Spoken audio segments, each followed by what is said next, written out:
Have you ever feel like life hits reset without telling you? I lost money, I lost friends, I even lost people I thought I would never lose.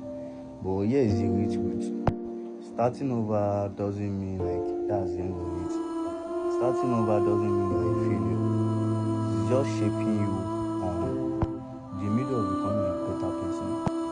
If today feels don't give up because you are trying to build yourself up.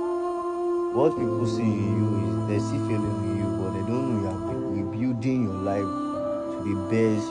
You are creating a good foundation that won't be blown away